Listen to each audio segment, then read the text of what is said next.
Hello and welcome to Step 1 Mania, the case for USMLE Pass-Fail. This podcast is of a presentation that I gave yesterday at my own institution, and I'm going to try to be as true to the original as I can be. First, a disclaimer. The opinions that I express here are my own. They're not the opinions of my institution or necessarily the opinions of any other person on the planet. However, I do hope that by the end of this talk, some of my opinions will be your opinions as well. Now, some of the things that I'm going to talk about in a way that are deliberately provocative and are intended to at least make you think critically about these issues. You all understand, of course, that these are complicated topics and they're not things that can be adequately covered in just a 1-hour Grand Rounds presentation. There are more data and more counterpoints and more deep dives that honestly we just can't cover in this format. And I think that's okay, because if you care about medical education, I think that we will all benefit from a more vigorous debate on these issues. I think that we will all benefit from more deep dives on these issues. I think we will all benefit from more discussion on these issues. And if, at the end of this talk, you come down on the other side of this debate, that's okay. But I want to share with you why I've come to feel the way that I do. Because the funny thing about this talk for me is I couldn't have given this talk 6 months ago. And it's not just because I didn't finish the slides until 11 o'clock the night before the Grand Rounds presentation.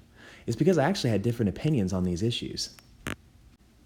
For a couple of years now, I've been teaching first and second year medical students, and I've always had some reservations about the role that Step 1 had in medical education. But to be honest with you, I accepted the party line and I thought that it was a necessary evil. If you asked me what I thought of Step 1, I would have said, well, yeah, it's not the best, but it's the best thing we've got.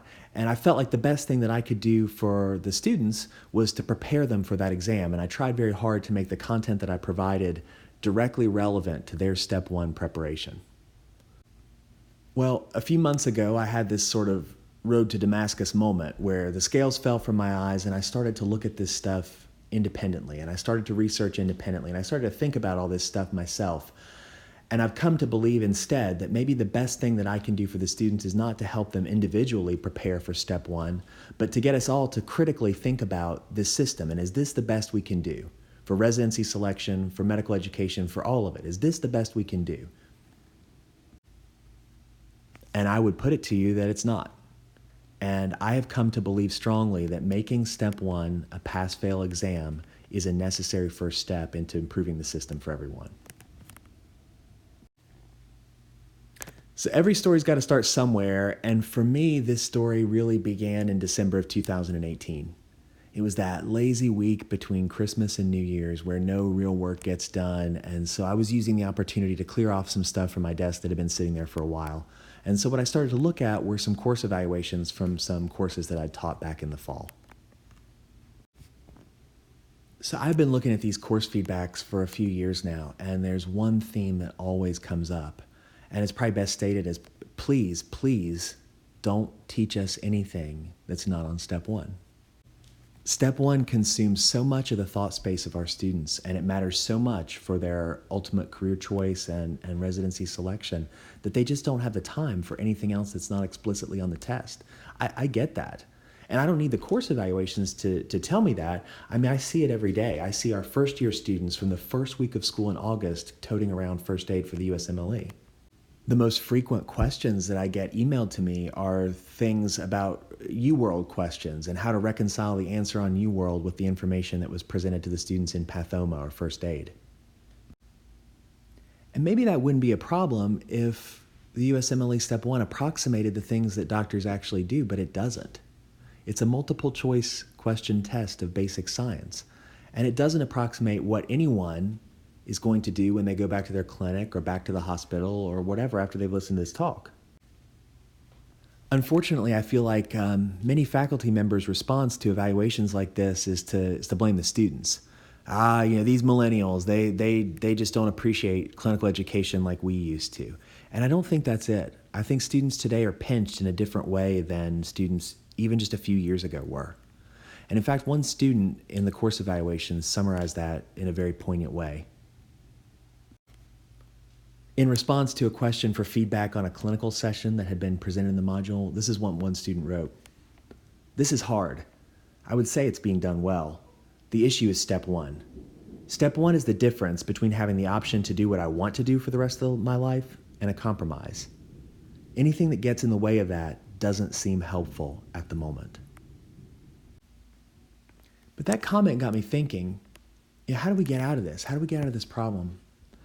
I mean, the USMLE is the United States Medical Licensing Exam. It's not the United States Medical Residency Selection Exam. But licensure is a binary decision. You either have the capability to practice as a physician or you don't. And so I started to think maybe we could honor the intention of the test by reporting results as pass-fail. And maybe if we did that, it would clear out space in the undergraduate medical curriculum for more meaningful education. And maybe we could measure how well educated our students were in different ways that would be even more informative to residency program directors. And maybe if we did all that, maybe we'd end up with better patient care and better physicians on the other end. And honestly, that was the first time that this idea had ever struck me, and so I decided to go to the literature. And it just so happened that about a week before I was having these thoughts, this article had been published in Academic Medicine, Student Perspectives on the Step 1 Climate in Preclinical Medical Education. It's a piece that's written by 6 medical students from 6 different institutions in the United States, and they describe how the Step 1 climate, what I refer to here as Step 1 Mania, how the Step 1 climate was hurting their medical education and not making them better doctors, and they were sacrificing their mental health in the name of this test that wasn't really assessing what's important. And I'll tell you, everything in this article really resonated with me because it's what I see every day in our own students. Now, that article did not run in isolation. In fact, there were another couple of commentaries that ran alongside with it, and one of them was this: improving residency selection requires close study and better understanding of stakeholder needs. And this is an article by Dr. Katsifrakis and Dr. Chaudhry, who are the presidents of the National Board of Medical Examiners and the Federation of State Medical Boards, which are the organizations that sponsor USMLE Step 1. The article reads as a defense of maintaining a scored Step 1, and a lot of the arguments that they presented sort of rang hollow for me. But then there was also this passage in the article.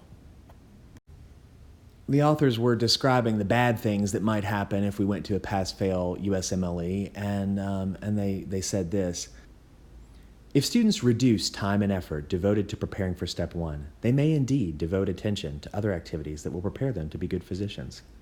This would arguably be an ideal outcome for such a change. However, if students were to devote more time to activities that make them less prepared to provide quality care, such as binge watching the most recent Netflix series or compulsively updating their Instagram account, this could negatively impact residency performance and ultimately patient safety. I'm going to be honest, that statement rubbed me the wrong way. And as some of you know, for a few years now, I've had a Twitter account. I tweet from @JBCarmody, and I'll put out things that strike my interest in one way or another. And so I put this out on Twitter, and it rubbed a lot of people the wrong way. And for a couple of days around New Year's, this was a hot topic on a number of social media platforms. And to his credit, Dr. Katsifrakis issued a statement of mea culpa, and a couple days later, the USMLE issued a formal apology for that statement. And indeed, when this article, the final print version, was published last month, that statement was missing. And I think for a lot of people who were caught up in this little social media tempest in a teapot, I think that was the end of the story. But it hasn't been for me, because in response to all that, I started digging deeper into some of the issues involved in a pass-fail USMLE. And the more I've learned, the more I feel convinced that we need a different system. And so with that lengthy introduction behind us, that brings us now to Chapter 1 of this talk, In the Beginning. How did we get here? I mean, how is it the case that in 2019 we're having this discussion about a national board examination that matters so much? Well, let's go all the way back. Let's go all the way back to the founding of the National Board of Medical Examiners in 1916, and that's indeed what I've got shown to you on this slide. This is the first meeting of the National Board of Medical Examiners. So the National Board of Medical Examiners was founded to address a simple and yet significant problem in American medical practice. In the United States, you can't just call yourself a doctor and hang out a shingle and start practicing. You have to be licensed, and licensure serves a useful purpose in protecting the public from snake oil salesmen and charlatans, and it inspires public confidence in our profession. But here's the thing about medical licensure. It's not a power that the Constitution gives to the federal government. It's something that has to be regulated on the state level, and indeed the Supreme Court has ruled that there is no right to practice medicine which is not subordinate to the police power of the states. The problem with a system like that is that it can lead to inefficiencies in the marketplace, because if all the different states have their own licensing processes and, more importantly, their own licensing examination, you could have physicians that have skills that are needed in one state, and the physician has a disincentive to actually move there and try to practice if it means taking an exam all over again. So this is really the reason for being for the NBME. This is Dr. William Rodman, who is the president of the American Medical Association and who was the founder of the National Board of Medical Examiners, and he stated it thusly: "Here was a man who had graduated at Harvard Medical College, passed the Massachusetts State Board of Health, had achieved an enviable position in Boston, and then, on account of his commanding position in thoracic surgery, was called to preside over this department at the Mayo Clinic, and he had to take the Minnesota State Board examination before he could practice medicine. Is that right? Is there any man who will say that that's right?" So the vision of Dr. Rodman and the founders of the NBME was to create an examination of such high quality that it could be used for licensure in any state in the United States. So this is what the first NBME exam looked like. And what I want you to notice here is how comprehensive this examination is. This was not a test of multiple choice questions on basic science that was done at a Prometric test center. This was a veritable circus of medical assessment that was done over a week in Washington, D.C. They had questions on anatomy, where they had anatomic sections and had to provide descriptions of structures. They had sections on physiology, where they were given specimens of frogs and rabbits and had to conduct physiologic specimens. They had exams on medicine, where they went to a local hospital and they had 80 minutes to examine a patient and do their diagnostic testing and formulate a diagnostic plan. They had an examination on surgery, which included taking a dog intestine and making an anastomosis and then pumping water through it to see if it was watertight. They had oral examinations. They had essay examinations. Some of the ones on hygiene were to describe diseases present in meat or to provide a description of a sanitary privy. This was a comprehensive top-to-bottom examination of medical professionals. And it was a hard exam too. Only half of the original takers passed the exam. But because of its difficulty and because of its comprehensiveness, the NBME exams gained wider and wider acceptance by other state medical licensing authorities. Some people took the NBME exams not even because they needed to practice in multiple states, but because it was a badge of honor. And in fact, if you passed the NBME exams in the early days, you were given a gold key, which some people chose to wear on their person as a sign of the quality physician that they were for having passed this exam. Those early NBME exams, though, were not without problems. One problem was that an exam like that is hard to administer. I mean, you've got to travel from wherever you are to where the exam is administered at a particular time, and all those different sections, that presents a challenge. Another challenge, though, was that some of the sections of the exam, there were questions, valid questions, about the reliability and objectivity of those assessments. When you looked closely, for instance, at examinees who had taken the oral examination, it looked like the scores were better predicted by who had examined them than by the examinee's knowledge. And so gradually, as the decades went by from that 1916 exam, all these other components of the NBME exam faded away. And they were replaced with a new kind of testing item, a multiple choice question. And by the 1950s, the NBME had abandoned all the other types of examination in favor of multiple choice questions. And as you can see from the graphic provided here, once the NBME went to an all multiple choice question exam, growth in the test accelerated rapidly. For one thing, a written multiple choice question exam is much easier to grade. You could administer it all over the place. It was much easier to do than that comprehensive exam that they had back in the old days. Now, some state medical boards had concerns about using just multiple choice questions to evaluate candidates for licensure, and they stopped accepting the NBME exam for a period of time, as you can see from the graphic on the left, where from 1943 to 1954, there were actually a decrease in states that accepted the NBME certificate. However, by the late 1980s, again, most states had accepted the NBME exam, and there were really only a couple of states and a couple of territories that would not accept the NBME certificate. And that brings us to the eve of the USMLE's creation. It also brings us to Chapter 2 of this presentation, where we will discuss how the USMLE was born. Because you see, in the 1980s, we still had a two-test system. You know, one thing I haven't mentioned, in addition to the NBME exam, there was another licensing exam called the FLEX, the Federation State Licensing Exam, and that was a product of the Federation of State Medical Boards. And some states, like you saw from the map before, like Texas, did not accept the NBME exam, so if you wanted to practice there, you needed to take the FLEX. Most medical students, probably about 2/3 of medical students, chose to take the NBME exam because there was a perception that the FLEX was a harder exam. Unfortunately, if you were a foreign medical graduate, you had to take the FLEX exam. You didn't have any choice about it because from the early days, the NBME exam had been closed to students who did not graduate from U.S. medical schools. So that led to a little bit of a political controversy. See, there were some U.S. citizens who had chosen to go to medical school in the Caribbean, just like many U.S. citizens do today. And then when they returned to practice, they had to take the FLEX exam. And they asserted that this was an unfair standard that violated their rights. And so they launched an advocacy campaign, and some state legislators were actually convinced about this cause in New York and California and were poised to enact legislation that would have disallowed the use of the NBME exams in those states. And so in response to this controversy, the NBME and the FSMB came to the table and came up with a new exam. That new exam would be the United States Medical Licensing Exam, the USMLE, and it arose out of this 1989 meeting that produced a proposal for a single examination for medical licensure. Specifically, what was proposed was a three-part exam. The NBME would do away with offering its Part 1 and Part 2 exams and instead would primarily administer Steps 1 and Steps 2 of the USMLE along with the FSMB. The FSMB would stop offering the FLEX exam and instead would primarily administer Step 3 and co-administer Steps 1 and 2 along with the NBME. For American medical students, you had to pass all three steps to get your license.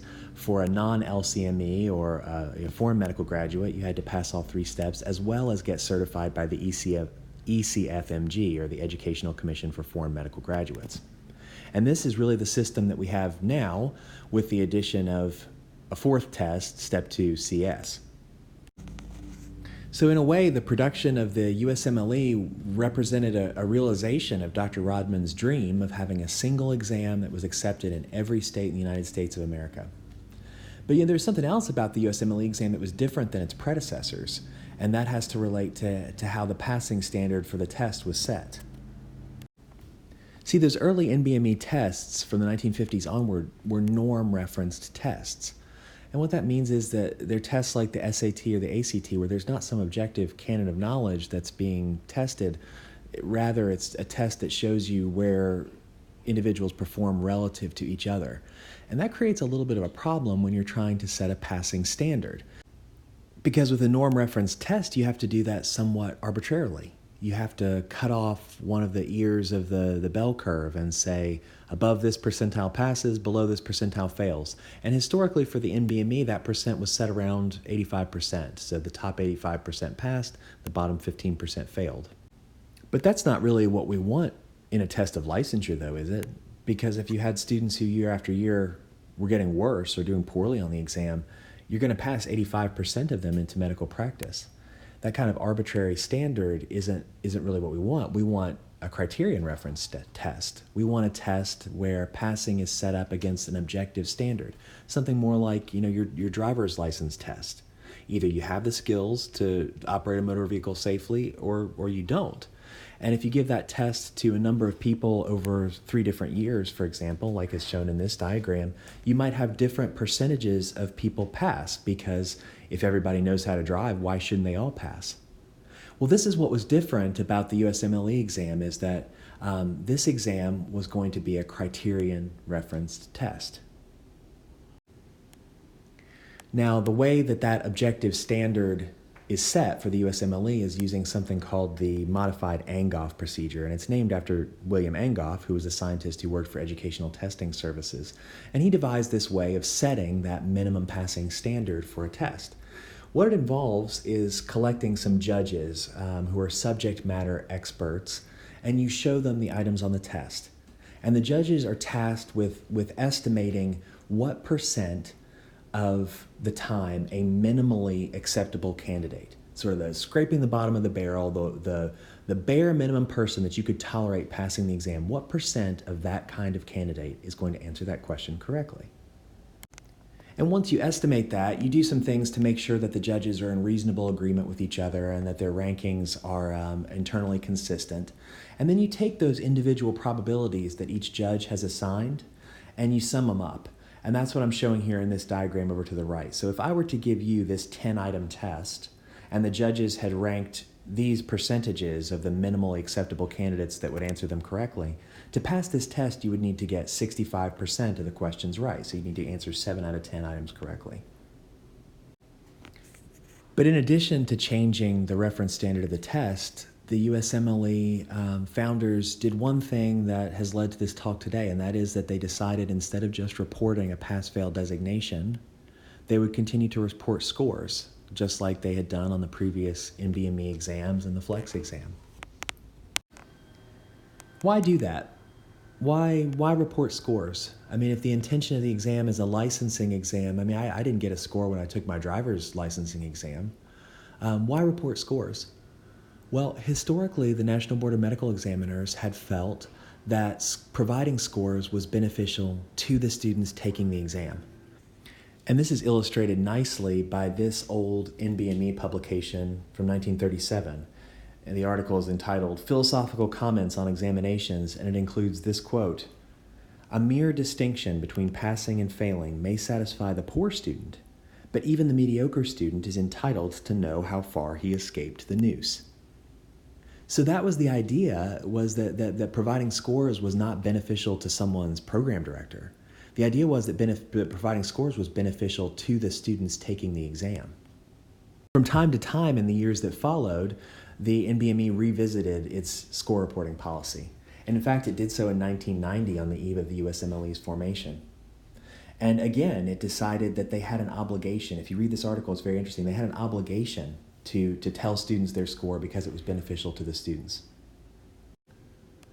The funny thing was, though, that the NBME, even though they felt they had this obligation to help students by telling them their scores, they did so with some dyspepsia, because there was, at the time, what they considered inappropriate use of scores, such as the use of scores in making residency selection that had begun to increase as the NBME exams became more popular.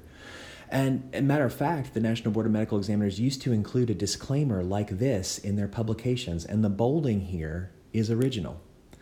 It is important to understand, however, that the examinations have not been developed for the purpose of assessing preparation for postgraduate education. Now you will note that disclaimers such as that no longer appear on any USMLE publication. That is deliberate. Since the year 2008, the USMLE has officially endorsed so-called secondary uses of USMLE scores, such as for making decisions about residency selection. And it's that policy that has led us to where we are today and brings us to Chapter 3 of this talk. Chapter 3, Step 1 Mania. Step 1 Mania is the term that I use to describe the current culture of medical education, where we have an over-focus on the USMLE Step 1 score because of its importance in residency selection. And I think it's nicely encapsulated by this cartoon that a medical student sent me. This figure shows what's at the root of Step 1 Mania. This graphic comes from NRP data, and it shows the green line being the number of total residency applicants and the purple being the total number of residency positions that are available. And when the USMLE came into formation in the early 90s, you can see there were about 23,000 applicants and about 20,000 positions. And ever since then, there has been an increased gap between the number of residency spots available and the number of candidates vying for those positions. Some candidates who want to become doctors in the United States are not going to be able to do so. And from the program director's standpoint, programs receive more applications than they need to fill their residency spots. And increasingly, they've looked to a single numeric metric to help screen applications and reduce the pile that they have to carefully look at and decide upon for making interview decisions. And that has been made worse by the fact that residency applicants today are applying to many more programs than they used to in the old days. I made this graph from ARIS data. The curves here show the brown is the number of residency applications submitted by an international medical graduate. And yes, you read that axis correctly. International medical graduates are submitting, on average, almost 140 applications. That's ridiculous. The average U.S. medical graduate is submitting 60 applications. So it's easy to understand the appeal from a program director's perspective of a metric that you could give them that everyone has that you can use to limit the applications that you have to seriously consider. And accordingly, the role of licensing examinations to fulfill that ability to limit the number of applications has increased over time. What I'm showing you here on the left is a paper from 1979. This was a survey of program directors in a few different specialties of medicine, and they were asked to rank 31 different factors on what were the most important in assigning priority to a candidate for matching. And as you can see, out of those 31 factors, ranking 23rd was scores on Part 1 of the NBME exam, which is the forefather, of course, of Step 1. On the right, I have a snapshot of the NRMP Program Directors Survey, where program directors were asked to identify the most important factors in determining candidates to even interview. And top of the pile, cited by 94% of program directors across all disciplines, is USMLE Step 1 score. But that's not all. Also from the NRMP Program Directors Survey was this question: what percentage of programs use distinct target scores or cut points to identify candidates to interview? And across all specialties, across all programs, 64% of program directors use target scores.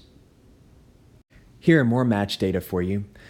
This chart shows the difference in USMLE Step 1 score by a candidate's match status and specialty. So the blue bars are showing you the range for candidates who matched. The green shows ranges of USMLE Step 1 scores for candidates who did not match. It would not be an exaggeration to say that many students are ruled out of their preferred specialty on the basis of their USMLE Step 1 score alone. When you look at some competitive specialties, especially, look at the bars for dermatology, for orthopedics, for otolaryngology. The mean Step 1 score is pushing 250, if not higher. And what exactly is on Step 1 that's relevant to successful practice in those specialties? I think precious little is the correct answer to that. But because we've chosen to use Step 1 scores in this way, there's increasing pressure on students to do better and better on the exam. And they've responded to that pressure by scoring, in fact, higher and higher on the exam. What I'm showing you here is how the national mean score on USMLE Step 1 has increased over the past 20 years. It's up from 212 to 229 in 2017. Along with that, the minimum passing score has been reset upwards 5 different times. Now, you can do linear regression of these points, and if you do, you'll see that the Step 1 score is increasing by about 0.9 points per year. Students have to score higher and higher to distinguish themselves from their peers, and if this trend continues, by the year 2040, we'll have a mean Step 1 score of 250. By 2062, we could actually have a mean Step 1 score of 270. And guys, get this, if we can only stay on this trajectory, we will hit USMLE nirvana by the year 2096, when we will have a perfect 300 Step 1 score. I only hope that I'm alive to see it. Obviously, I'm being facetious, but there's a serious point to be made here, and that is this. Students are trapped in an arms race with each other, and there is no natural end. As long as we choose to use Step 1 scores in this way, there is no natural end to this arms race. So if you don't support USMLE pass-fail now, that's fine. But the question is, how bad do you want it to get? How bad is it going to take for you to change your tune? Here's some more data to put that in perspective for you. This is the frequency distribution of various scores on USMLE Step 1. Now, the thing to note here is that when USMLE Step 1 was first created, the score was set to have a mean of 200. A passing score back in those days was 176. Well, because students have continued to do so much better on Step 1 year after year because of the increasing pressure to achieve such scores, you can see that the distribution has shifted to where that now the median score is in the 230s. You know, as I've talked about Step 1 Mania with physicians who took the test 5, 10, 15, 20 years ago, one of the funny things I've noticed is that physicians who took this test in the past, they don't remember it being that bad. And the reason they don't remember it being that bad is because, honestly, it wasn't that bad for them. I mean, if you were taking the test in 1993 and you got a 200, that puts you right at the mean. That was a perfectly respectable score. Well, a 200 today puts you in the 9th percentile. It puts you barely above passing. It probably rules you out from the 64% of programs that use Step 1 CUP scores. In fact, if current trends continue, my prediction is that a score of 200 will not even pass the test in another 10 years. Now here's a fun chart. This shows the length of first aid for the USMLE from 1993 to 2018. And as you can see, the length of that textbook has grown from a little over 100 pages to being an over 800-page tome. Now you can look at these data and say, they're trying to sell a new textbook every year. Of course they got to make it longer. I mean, what do you think? How are you going to sell a new edition? And maybe that's true. But I think it's silly to think that's the only thing going on here. There's something else. And I think what that something is that the definition of what knowledge is high yield is increasing over time. I mean, what's high yield if you're just trying to score 200 is a much smaller body of knowledge than what's high yield when you're trying to score a 240 or a 260. The facts that you have to memorize to get to those scores become increasingly esoteric as scores get higher. Sometimes when I start speaking critically about Step 1, people say, you're being unfair. Lots of the questions on Step 1 are very good questions. They test concepts that are foundational, and I absolutely agree. But it's important for us all to be honest about how in the range in which we are using scores now, the concepts being tested are not foundational. It's becoming harder and harder to discriminate, and there are fewer and fewer questions that are being used to do so. We are using a high-stakes medical trivia competition to determine residency placement, and I don't see how that benefits society. So let's put this into real terms. Let's just do some back-of-the-envelope kind of calculations, because we know there's 280 questions on USMLE Step 1, but around 10% of those on a given test are going to be experimental items, and they're not going to be scored on that test. So if you take away those, that leaves only 250 items to score.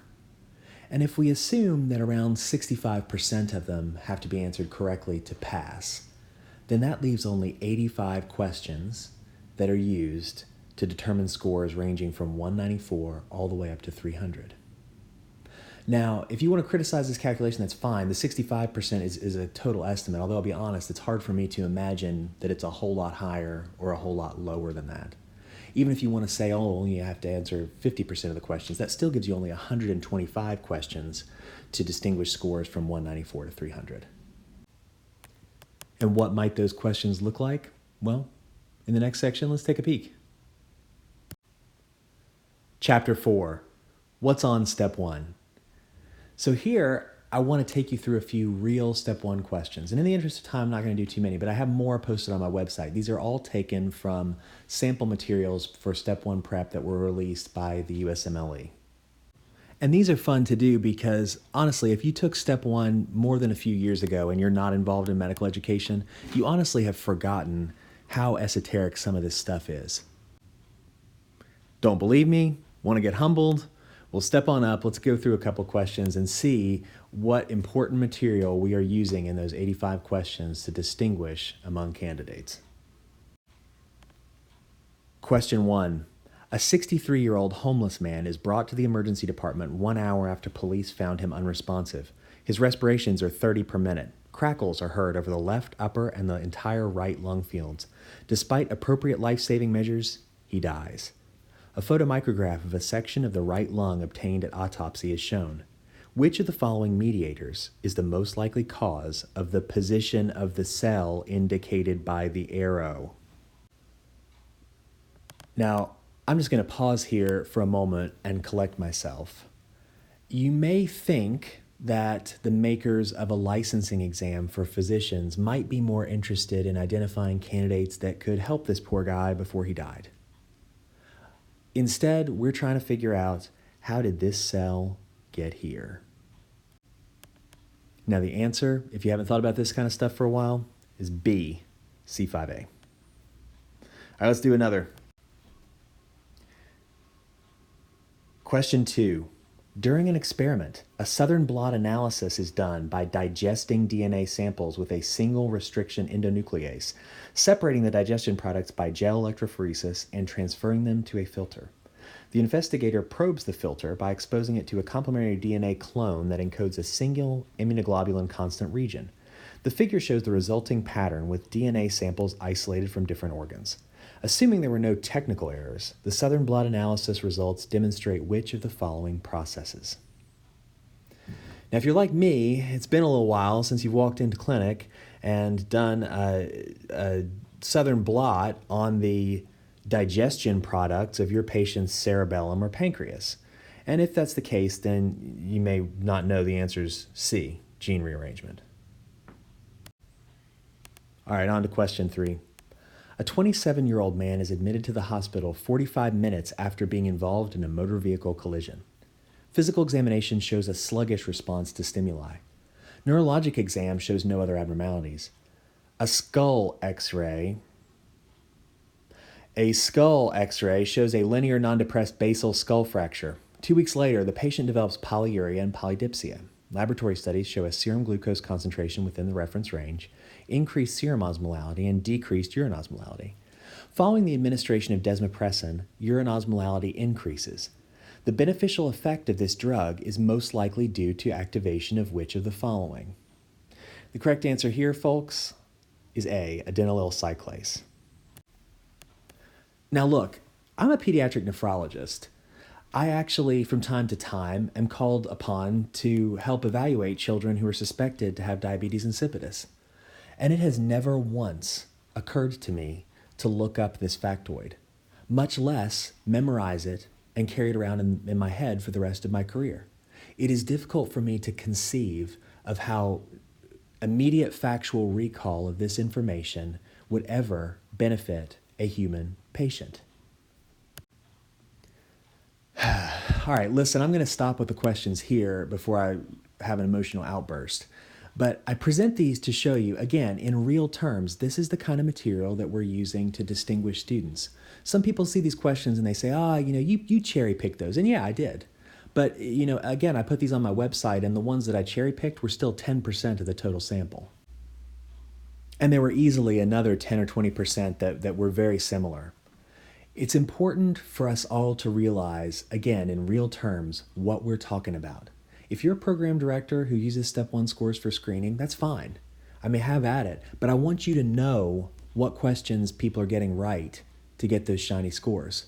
I want you to know how meaningful that knowledge is. And when you think about that value, we need to think about it in our current historical context. Medical information has never been more accessible than it is today. So why is it that we prioritize the results of an exam that more than anything else tests memorization of isolated facts? Why are we prioritizing such a test more than we ever have? If you care about medical education, then there has to be a better answer to that question than, I've got to thin the pile of applications in front of me. Guys, that's not a good enough reason. Are you still unconvinced?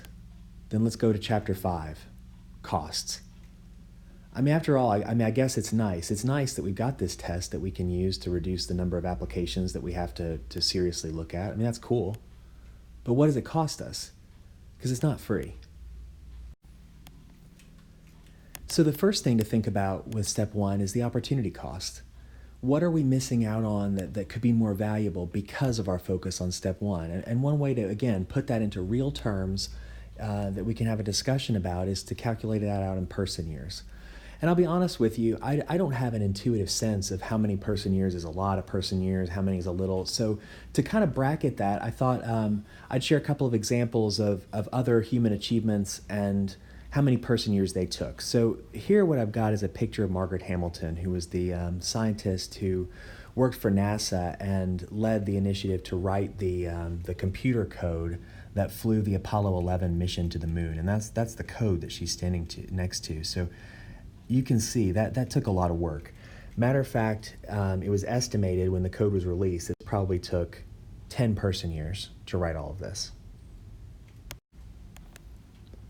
All right, let's take another example. Here's Francis Collins, the head of the NIH and the former leader of the Human Genome Project. When the Human Genome Project was being discussed, people debated whether this was even going to be achievable. And so careful calculations were done, and it was estimated that the Human Genome Project would take 30,000 person years to accomplish. Well, what about step one? How much opportunity cost are we putting into this each year? Well, we can get some idea from this paper in Academic Medicine that showed that students spend 11 hours per day over a 35-day protected period. And bear in mind, this is going to be an underestimate because this only includes study time during that protected period. It does not include any of the time students spend studying during the academic year, which is substantial. But nonetheless, if we take those figures and we multiply it by the 42,420 test takers, we come up with 1,880 person years. That's every year.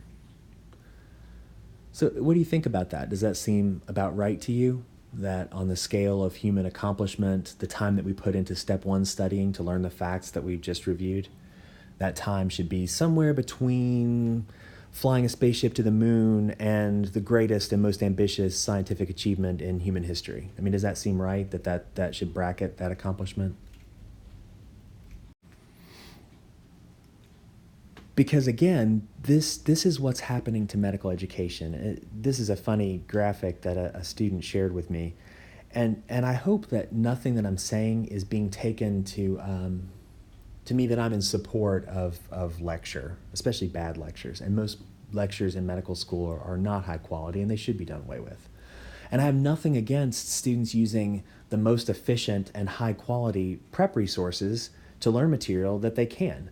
I have nothing against that whatsoever. My issue is that our focus on step one systematically devalues all content that is not covered on the exam.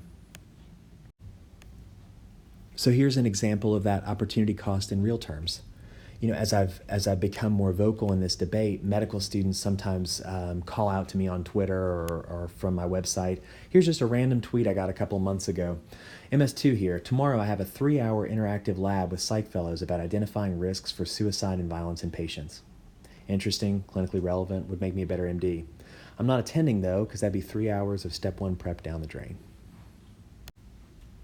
Again, if you're a faculty member, it is too easy to look at something like that and say, students these days, and just pass it off.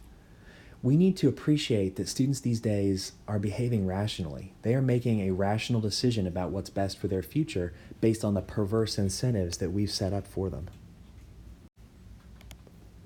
There are other real costs of Step 1 mania.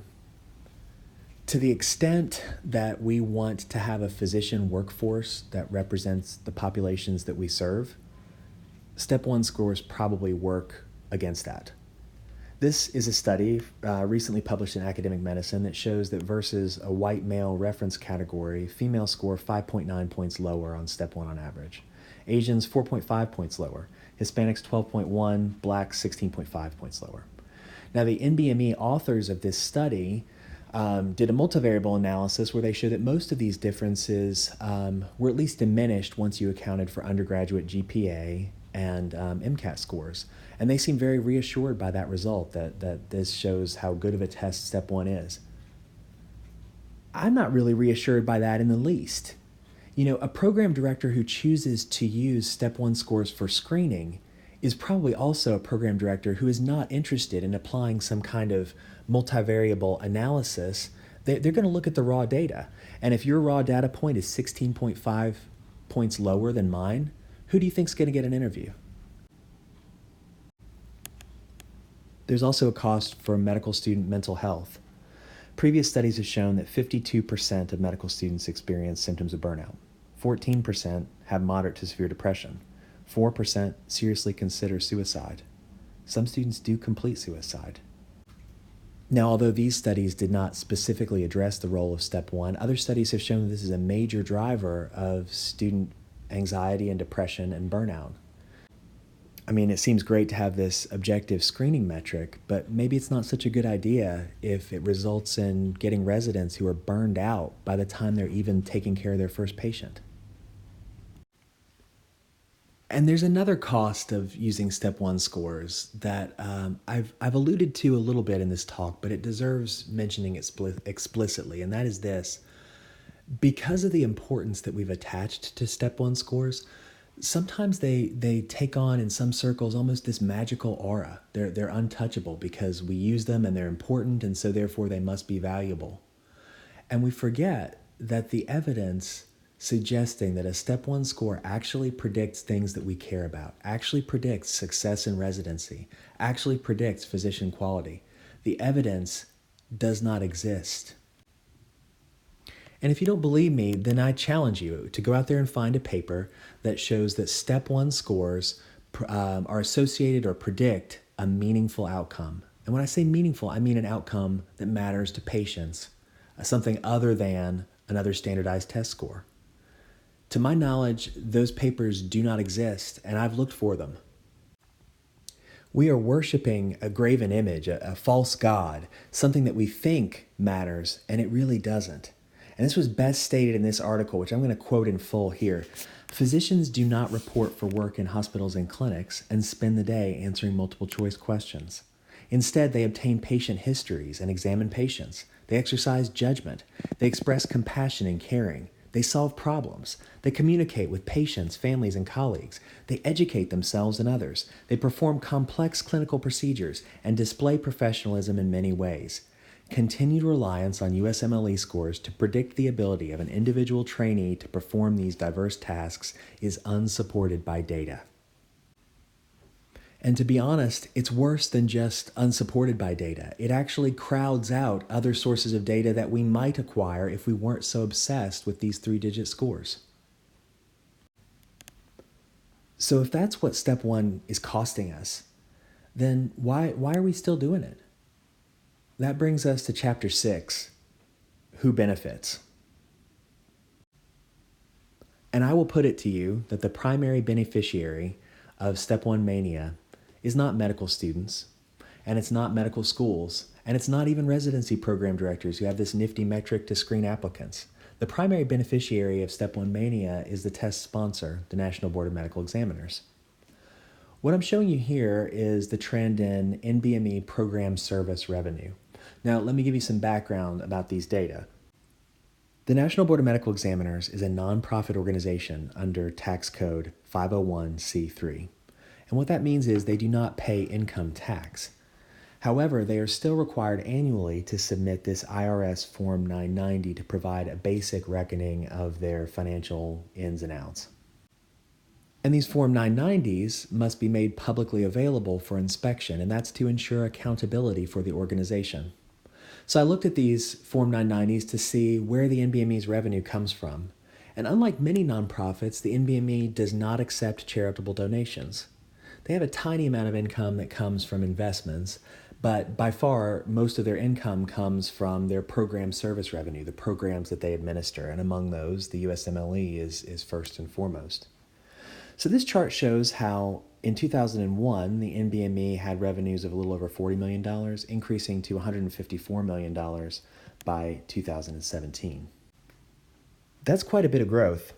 And that's growth that's not explained by inflation. Inflation would only get this to about 60 some million by 2017. It's a growth in real dollars. And in fact, the NBME's revenues have increased more than most for-profit companies over the same time frame. In fact, if you look at the fold increase in program service revenue for the NBME, it's greater than the fold increase in the Dow Jones Industrial Average over the same time period. And along with that growth in revenue, salaries have increased. For the NBME and most nonprofits, executive salaries are set at a relatively constant percentage of the organization's total revenue. For the NBME, that's around 3 to 4%. And that means that their top executives have profited handsomely from this growth in the organization. What I'm showing you here is the total compensation for former president of the NBME, Don Melnick, which increased from about $400,000 in 2001 to almost $1.2 million in 2016. Now, I realize that compensation at that level is not out of line with what many CEOs make. And I'm not against making money, but I think we need to be honest. I mean, that's a lot of money. It's a lot of money. It's more than almost any physician makes, especially early career physicians from whom most of this revenue is derived. But here's what's weird. You might think with that tripling of revenue that there might have been a tripling of examinees, and that's not the case. As you can see here, Step 1 examinees have been pretty flat over time. In fact, there's really been no change at all since 2007. This creates an interesting business problem. How can a company triple its revenues when its customer base is static? And the answer, of course, is that you have to get more money from each one of your customers. This pie chart shows a breakdown of NBME revenue in 2017. And you'll notice the biggest piece of the pie is the USMLE. And USMLE program revenues have grown for two reasons. One is that the exams cost more now than they used to. So in 2019, registration for the Step 1 exam cost $630. In 2004, it cost $435. A second is that they've added new tests.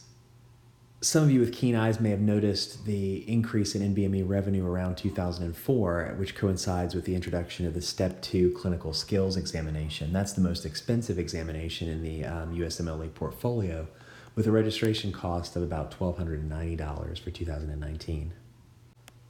But for our purposes today, we're actually not really interested in the blue piece of the pie because those dollars are not going to be influenced by Step 1 Mania. Whatever the NBME chooses to charge for the test, we all have to pay it if you want to be licensed as an allopathic physician in the United States. Here, what I want you to focus on is actually the orange piece of the pie, the medical school and student services, because this is where the National Board of Medical Examiners has come up with a number of profitable sideline businesses which are fueled by Step 1 Mania. One example of a profitable sideline business is Customized Assessment Services, or CAS. And this is a computer program that allows medical schools to create examinations using NBME test items. It was started in 2007. As you can see, the number of examinations has increased steadily over the 10 years that followed. There are now almost 100 medical schools that use CAS. My own medical school is one of them. And we use it because students demand it.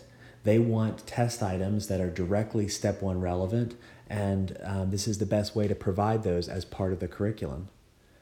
It's not free, though. Students pay for it with their tuition. Schools pay a subscription fee to use CAS, and then each examination that's generated is priced based on the number of items on the test. Another driver of growth has been the Comprehensive Basic Science Self-Assessment Exam, the CBSSA. And this is basically a practice USMLE Step 1 that is sold directly to students.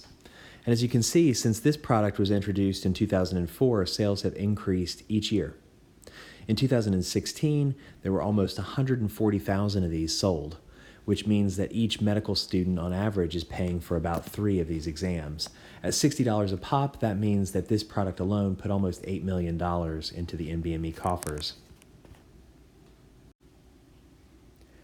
But you don't have to be an MBA to know that revenue is just one part of the equation. You also want to know program expenses. And the USMLE, although it derives a lot of revenue, it's also a very expensive program to administer. On the other hand, the products in the medical school and student services line, those are relatively cheap. I mean, those test items would just be sitting around in a file drawer in Philadelphia if they weren't monetized into these products. And so what that means is that the MSSS service line actually produces more revenue in excess of expense or profit than the USMLE program itself.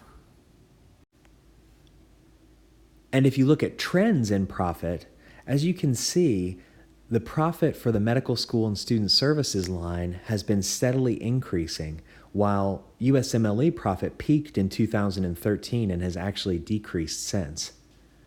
Now, again, it's important to remember that the NBME is a nonprofit organization. So money that is taken in excess of program expenses, it can't be distributed to shareholders. It has to be reinvested in something that contributes to the nonprofit mission. So these extra monies, these extra funds, these go toward the development of new tests, USMLE Step 4, anyone? And they go toward funding salaries for executives and employees. I highlight these data to make the point that the National Board of Medical Examiners has a significant financial conflict of interest in considering policies that would reduce Step 1 mania, such as making the test pass-fail. If you're unconvinced, then I want you to ask yourself this question. If Step 1 were made pass-fail, do you think students would buy more CBSSA exams or fewer? Do you think they would clamor more to have their school pay for CAS or less? And if the NBME sold less of those things, do you think that their revenues will increase or decrease? And if they decrease, do you think that the board will be pleased with that or displeased? And if you were an executive who made a 6 or a 7-figure salary working for such an organization, would you want to keep your board happy or would you like to make them sad? I mean, what would you do if you were in that situation? And none of this is to say that NBME executives or employees are bad people, but they're regular people. Just like you and me, they're not some species of superhuman who's unmotivated by financial gain. Money matters, folks. And money probably also matters to the Association of American Medical Colleges. You remember earlier in the talk when I showed you the slide about the number of applications per applicant increasing over time? That trend has been very beneficial for the AAMC. What you can see here is growth in revenue from various service lines within the AAMC. The red bar is ARIS, and as you can see over the past 10 years, growth has been very rapid as students have submitted more and more applications. You can compare that to the relatively static growth in other service lines. In fact, I would put it to you that these are intimately related trends. Step 1 mania is what permits application fever and vice versa. And unfortunately, both of these organizations have a financial conflict of interest in doing something to alleviate either of those trends. This is not a problem that's going to fix itself. Step 1 mania has no natural end. When you consider the incentives to students, when you consider the incentives to program directors, when you consider the incentives to the test sponsor, there's no natural end to this process. The real question for us to consider is, have things gotten bad enough for you yet? It's gotten bad enough for me. The more that I've thought about it, the more that I've learned about it, the more I feel confident that there is no way out of this unless we force one. We have to change the system. And I think a necessary first step, though not sufficient, a necessary first step is to make Step 1 pass-fail. To give oxygen back to medical education, to let us come up with metrics that actually measure the things that we care about in residency selection and use those rather than a 3-digit score that tells us really next to nothing that we really care about. Now, I know not everybody agrees with me, and I think in some cases that's because it hasn't gotten bad enough for you yet. If you're not in medical education, maybe it hasn't gotten bad enough for you. Maybe we're all just sitting in this tepid, lukewarm pool of bath water and telling ourselves it's not that cold because it's easier just to sit there than it is to actually try to get out and do something about it. But there are others who aren't amotivated. They have objections to a pass-fail step one, and some of those objections have more merit than others. And what I'd like to do in this section is to address some of the most frequent objections to a pass-fail step one that I hear. And listen, I'm not going to be able to give in-depth coverage to all of these. I've talked about a lot of them on my blog, and so I would refer you there because in this format, we're going to have to move quickly through all of these. Objection number one. But basic science is the language of medicine. This is a frequent objection that takes many forms. Sometimes it takes the form of, without basic science, how are physicians different than nurse practitioners or physician assistants? Without that basic science understanding that we get in the first 2 years, we'll be just mere technicians. There are a few objections that I have to this objection. The first is that this kind of argument seems to assume that the only way that we could possibly learn basic science is if we get a 3-digit score to assess our knowledge of it, and I think that's untrue.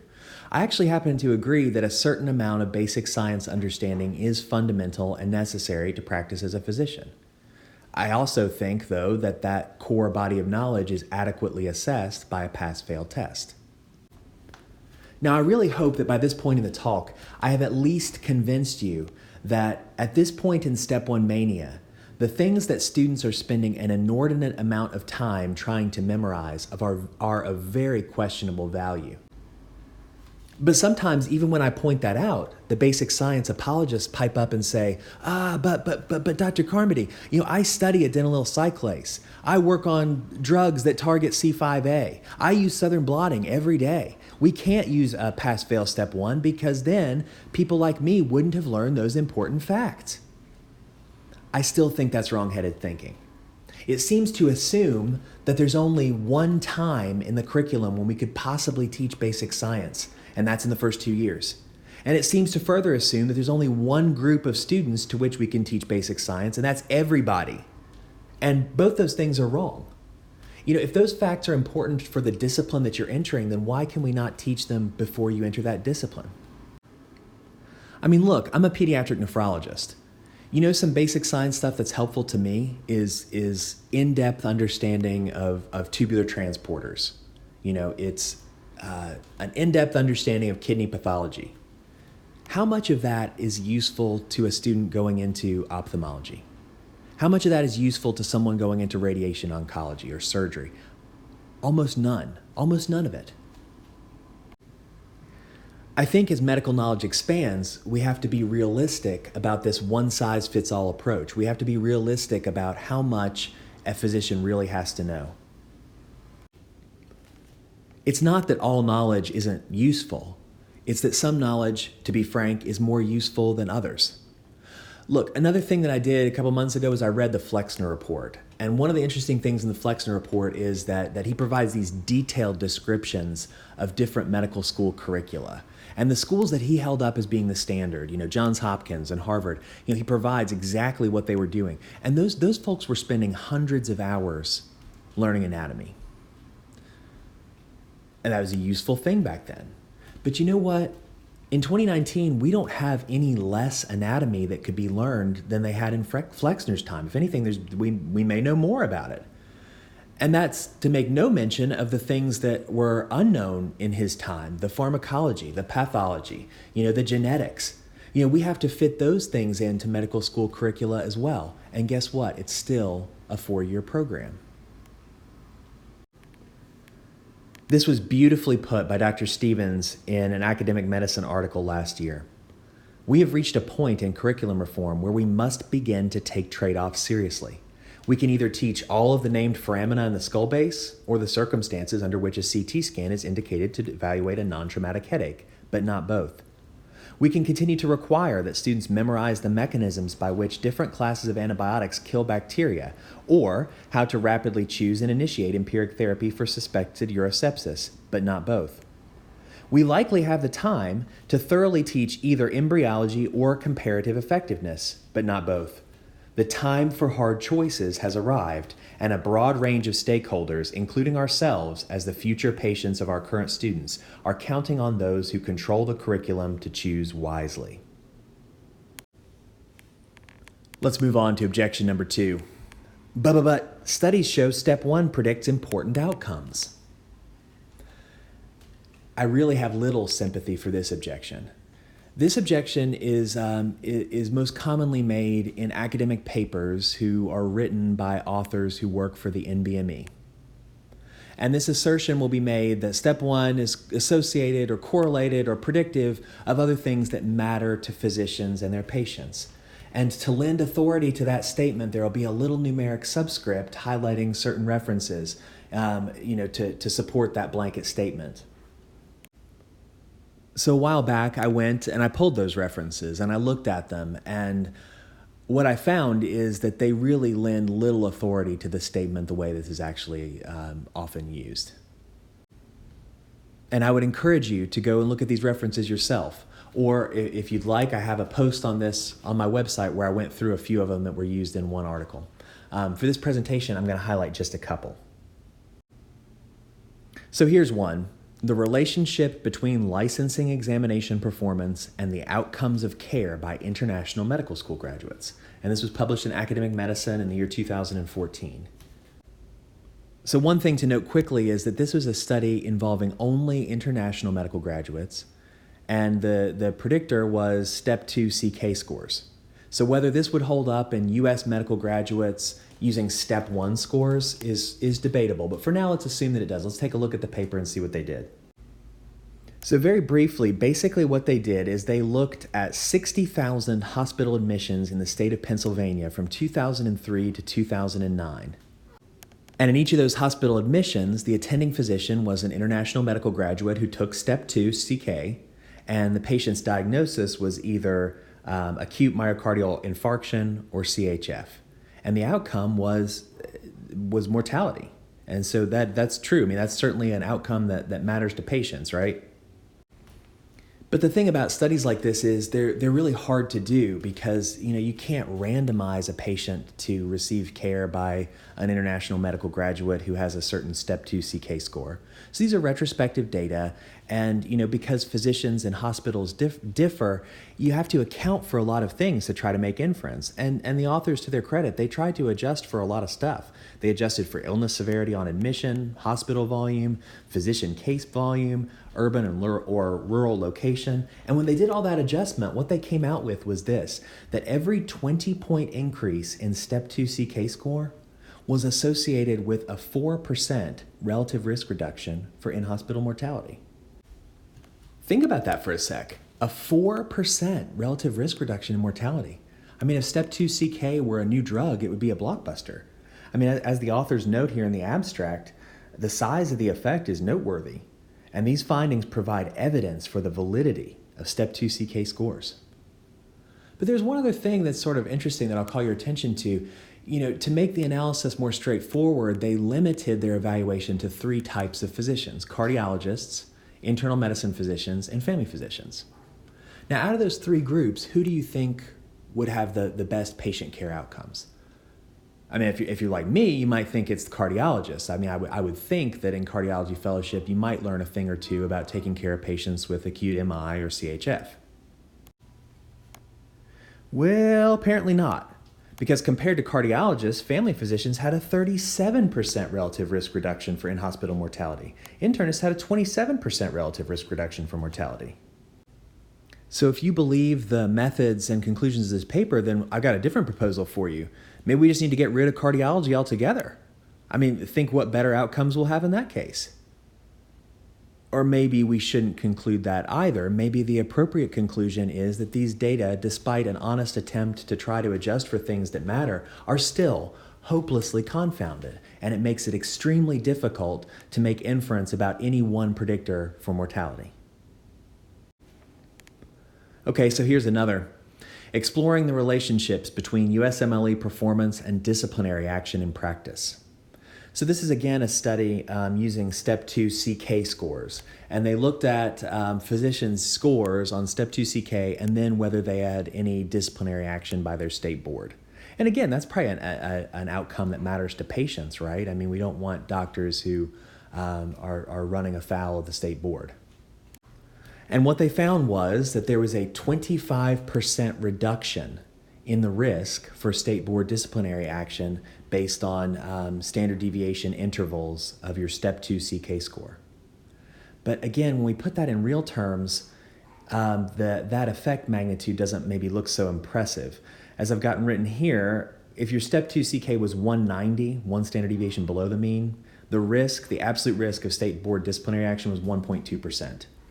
You go one standard deviation above the mean, it's 0.8% risk. So I think here the effect is true, it's just that the effect size is very modest. We can use a number needed to treat type of calculation on this absolute risk difference, and basically it would mean if you were a residency program director who wanted to prevent your program from training somebody who ends up in trouble with the board, well, all you'd have to do is over a period of time choose residents who had step scores that were 46 points higher than ones that you didn't choose. And then after you train 250 residents, you have one fewer person who ends up in trouble with the boards. And of course, all of that seems to assume that your USMLE score is an efficient way of screening or identifying people who are at risk of board action, which I would put it to you that it's not.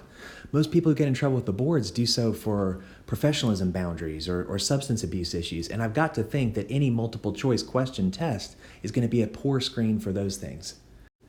Now, in spite of all that, if you find these data compelling, the 0.4% absolute risk difference, then I think there's a different conclusion that should probably be drawn from these data, and that is perhaps that the minimum passing score for Step 2 CK should be increased. Instead, this paper often gets held up as a reason why we need to maintain a scored USMLE Step 1. On to objection number 3. But what about the boards?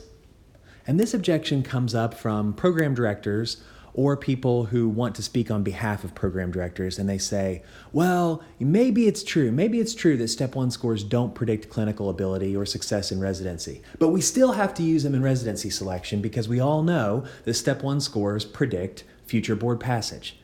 And we live in a world where if your residents don't pass the boards, your program gets shut down. So what say you now? We got to use them because they predict board scores, right? So I will admit at the outset that if your goal is to predict people who succeed on a multiple choice question test using another multiple choice question test, it does have some predictive value. And if that's the goal of your residency program is simply to produce people who pass the boards, then yeah, have at it. It may be a good tool for you to use for that purpose. But I think we should all understand that the relationship between Step 1 scores and board passage is not what I've found many people seem to think it is. See, there's often this idea that it's a linear relationship, that as your Step 1 score goes up, so does your board passage rate. And in fact, that's not what it is. The curves usually look like this. There is an initial steep rise in board passage as USMLE Step 1 scores increase, and then we get to the flat of the curve. And this paper I'm showing you here is a paper studying pediatric residents, and it shows the Step 1 score and the probability of passing the American Board of Pediatrics initial certifying examination. And what you can see is that once you get above a score of about 200 to 210, you've got a 90% pass rate for the ABP exam. And there's no score that predicts a 100% pass rate. What that means is if you're evaluating candidates who have a Step 1 score of 210 and 230 and 250, sometimes we look at those and say, oh, the 250 is going to do much better on the boards. And really, we're on the flat of the curve, and the difference in the predictive value is minimal. So I've highlighted this study to people in discussions, for example, on Twitter, and a frequent retort I get is, well, that's just for pediatrics. In my discipline, the boards are much tougher. Our board exams are much harder, and I can tell you, from experience that, you need a step score of 240 or 250 or, whatever it is to succeed on our boards. And maybe that observation is correct, or maybe it's not, but what is true is that it doesn't seem to be in the literature if it is. Because see, there have been a number of studies in internal medicine, general surgery, OBGYN, anesthesiology, orthopedics, just to name a few, and the nature of the relationship between Step 1 scores and board passage is the same. As Step 1 scores increase in the low range, there is a steep increase in the pass rates in boards. Once you get above a score of around 200 to 210, you're on the flat of the curve. and higher scores tell you very little if your goal is to predict board passage. Now, there are still some people who cling to this objection even in the face of these data, and they say, well, even if I am on the flat of the curve, I still want the highest board pass rate possible. I still want that extra 2% or 3%. And I really don't have any retort to that other than to say, understand that you're getting that 2% extra predictive value at a cost. Step 1 Mania is not free. And you're taking residents into your program that are not as well trained as they otherwise might have been because they spent half of their medical education memorizing G protein subunits. Objection number 4.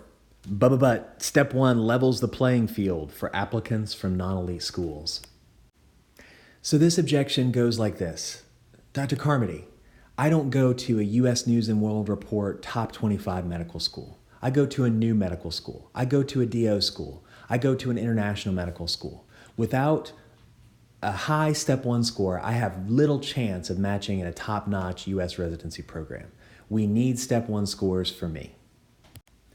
And there is a part of this argument that I am very sympathetic to, because I think we all want fair and equitable residency selection systems. But I still don't find this to be a compelling argument when considered from the societal standpoint, and here's why. So imagine you came from another planet and you didn't have any preconceived notions about residency selection, and I said, I want to show you some data, and you tell me what you think these data mean. And I showed you that students from schools at the US News and World Report, quote unquote, top 25 medical schools have an average Step 1 score of 240. And students from US medical schools, allopathic schools in general, have a score of about 230 as an average. And DO students who participate in the match have an average score of about 225. And international medical graduates who participate in the match have an average score of about 223. Would you conclude that Step 1 scores are leveling the playing field?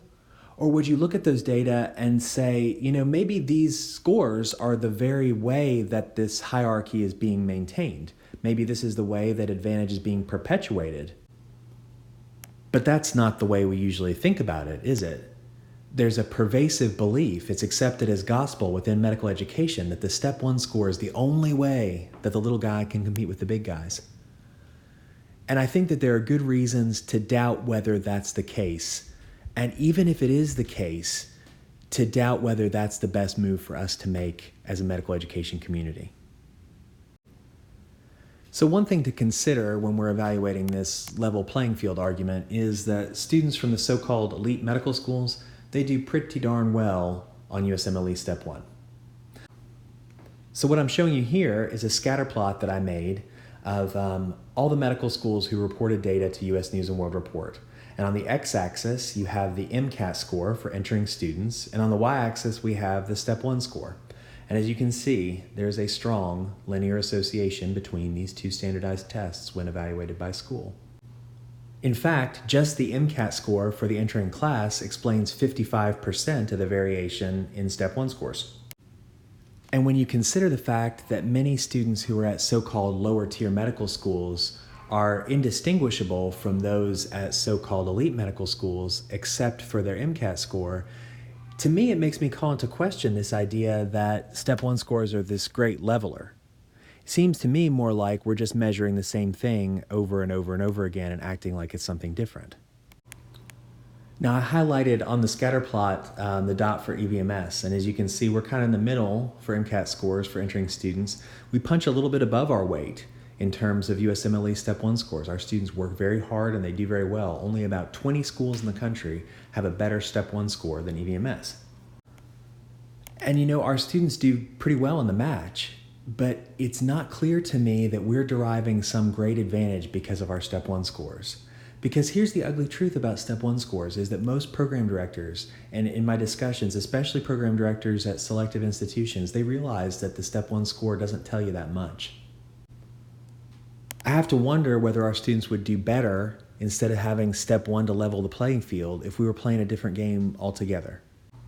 I mean, what if it were the case that EVMS graduates were so well trained that when they went out to their respective residency programs, it was common knowledge, the residency directors knew that, EVMS students, they come locked and loaded and ready to start clinical work on day one. Their basic knowledge is solid, their clinical reasoning is solid. They could take EVMS graduates with confidence. See, the Step 1 score doesn't really measure the things that we really care about, and so it only gets you so far, no matter how high your score is.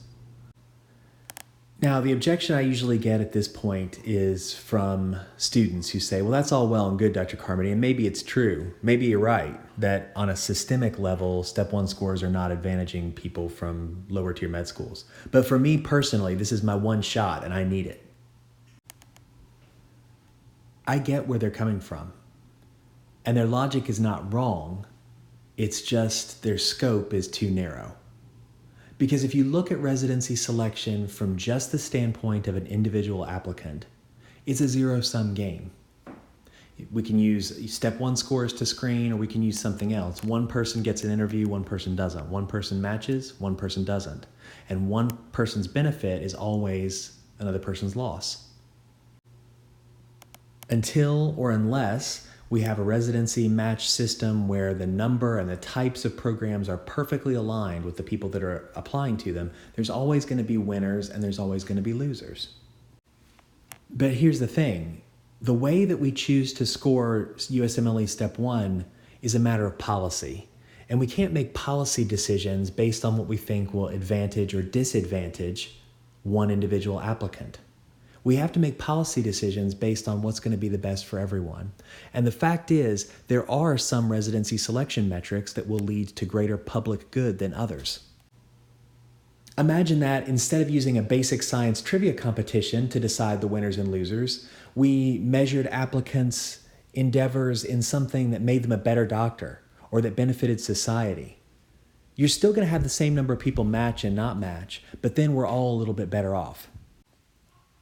See, in an era of Step 1 mania, even if you win and you get the residency program of your dreams, you still lose because you're going to begin your residency career with fewer real clinical skills than you should have to show for your 4-year medical education. And if you lose, you're going to get your second choice career and you get to carry around some useless basic science facts about Krebs cycle intermediates and viral strand sense. That's your consolation prize. Thanks for playing. All right, let's move on to the next objection.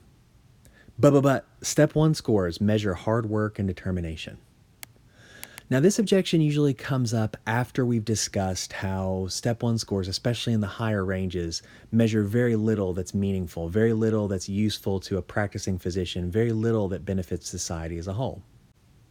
So that's when people who make this objection step in and say, well, we don't care about Step 1 scores because of the content. We care about it because the students who score high on Step 1, that tells us that they've got hard work. That tells us they've got determination. That shows us they've got grit. We want to know who can grind harder. That's why we use Step 1 scores. And the more I've thought about that objection, the more, to be honest, the more frankly offensive it becomes. Because it acts as if the content of the metric that we're using doesn't matter at all. And if that's true, well, listen, guys, I've got some metrics for you. Why not instead of Step 1, why don't we have medical students memorize digits of pi or memorize Stedman's medical dictionary? Or better yet, why don't we just give every medical student a jar with a certain number of grains of sand in it? And they got to count the grains of sand while they're sitting in a room that's heated to 115 degrees and they're listening to bad music piped in. That'll really show you who can grind harder, right? Then we'll really know who's got the makings to be a good dermatology resident.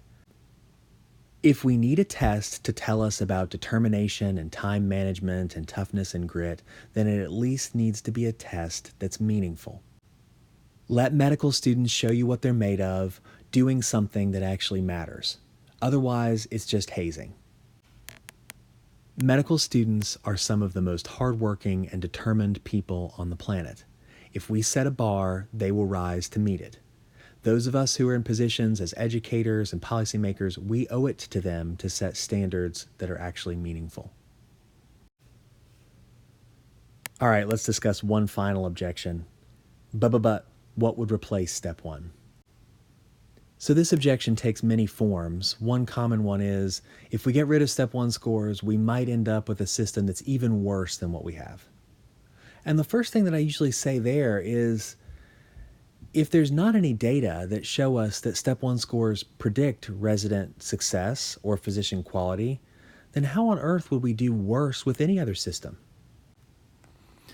Another way this objection sometimes gets stated is, until you can prove that another system would work better, we need to stick with what we've got. And that argument sometimes has appeal to people in medicine because it's sort of couched in the language of evidence-based medicine, that we stick with the standard of care until we have, rock solid evidence that something else is better. But it neglects a couple of important things. First of all, it seems to assume that we have proof that the current system is working well, and I would put it to you that we do not. More importantly, it ignores a difference between the marketplace in medical education and in most of medicine. I mean, most of medicine is a free market. If you want to make a new treatment for a particular disease, nobody's going to keep you from it. And better yet, we have a system in place for you to prove the efficacy of your idea to an uninterested body so that then your idea can be used in practice. The thing about medical licensure testing, though, is that it's a total monopoly. For allopathic physicians in the United States, taking the USMLE is the only way that you can get licensed. And because of the downstream effects of USMLE Step 1 Mania, it's now the only objective measure that programs have. So it sets up this impossible standard that we have to study the effects of a pass-fail Step 1 before we have a pass-fail Step 1 to study. And sometimes this objection gets stated in a slightly different way, that we need to keep Step 1 scores because if we do away with Step 1 scores, all that we have left are biased clinical evaluations and school reputation and coded dean's letters and other worthless metrics. So let me be clear about one thing. I do not support a pass-fail Step 1 because I think we should assign residency spots based on existing crummy metrics. I support a pass-fail Step 1 because I think we can make better metrics in general. I got into this issue from the standpoint of a medical educator. I'm not an applicant, I'm not a program director, I'm not an expert on residency selection metrics, and I realize that for a lot of the people who are discussing things in this space, this is a debate about residency selection. But it's hard for me to believe that we're doing that as well as we can. Recently I wrote a little post for my website, What Can the NFL Draft Teach Us About Residency Selection? And I know it's an imperfect analogy and it's even kind of silly, but there are some parallels there. As medical educators, we need to do a better job of giving program directors game film. We need to not give them so many 40-yard dash times and Wonderlic scores. We need to do better at measuring things that actually matter. And you'll notice I said things, not thing. Because if we ask 20 different doctors in 20 different specialties what makes a good doctor in your specialty, we might get 20 different answers. And it doesn't mean that people are wrong. And even within a certain specialty, different residency programs may have different missions and different things that they value. And if we think that we are efficiently measuring all of those different things with a single multiple choice question test given on one day, I think we are sorely mistaken. Unfortunately, it takes a lot of time and hard work for program directors to sit down and say, hey, what is it that we're really trying to do here? Who are we trying to find? What's our program all about? What are the attributes that really predict success in this field? And it takes hard work for undergraduate medical education to deliver measurements of those things to program directors. And the reality is that we're all busy. And unfortunately, it's easier just to outsource all of that thought work to the NBME. Just give us the 3-digit score. We'll go with that. And this is the very reason why I think that making Step 1 pass-fail is a necessary first step to get us moving. Because as long as we are in the grip of Step 1 mania, with students spending more and more time to learn less and less, with program directors inundated by more and more applications, with financially invested entities telling us that it's not perfect, but it's the best we can do, it's hard for me to imagine anything changing. Necessity is the mother of invention, friends. And if you set a drop-dead date for Step 1 scores that was 3 years in advance, then I think you're going to see people coming to the table. And guess what? If we find ourselves 5 years later in some post-apocalyptic world with worse selection metrics, I'm sure we can always go back to that 3-digit score. Chapter 8, InCUS and beyond. So it just so happened that around the time that I was having my spiritual awakening on this topic, a conference was being organized to discuss how the USMLE should be scored. That conference was InCUS, the Invitational Conference on USMLE Scoring. The InCUS meeting was held March 11th and 12th in Philadelphia. In attendance were a variety of stakeholders that were handpicked by organizations that have a financial stake in the outcome. You may be surprised to learn that I was not invited to InCUS. In fact, if you followed me on social media or if you've looked at my website, you may know that I have had deep concerns about the construction of this meeting. But for stakeholders like us who were not invited to attend the meeting, there is nonetheless an opportunity to contribute. Initial recommendations from those in attendance will be released in May or June, and after that there will be a period for public comment. And I would urge anyone who has listened to this and felt moved by anything that I've said, even if you don't agree with me, I would urge you to investigate these issues and contribute to the public comment. Now, regardless of the recommendation that ultimately gets made to the USMLE Management Committee, and regardless of the decision that they make, I only see this process being improved by having more voices from people who sincerely care about medical education or sensible residency selection. Because regardless of how you feel about how Step 1 should be scored, you cannot tell me with a straight face that this current system, this is the best we can do. We can do better, folks, but it takes everybody pitching in. Finally, for those of you who didn't know, I do have a website. It's thesheriffofsodium.com. So if you're looking for that domain name, you're out of luck. But on that site, I've got essays, I've got links, I've got much of the data that I've shown in these talks. So if you're interested in these issues, please check it out. All right, that's all I've got. I thank you for listening to me. As you can tell, I feel pretty strongly about a lot of these issues, and I thank you for giving me your ear for just a few minutes. Thanks so much.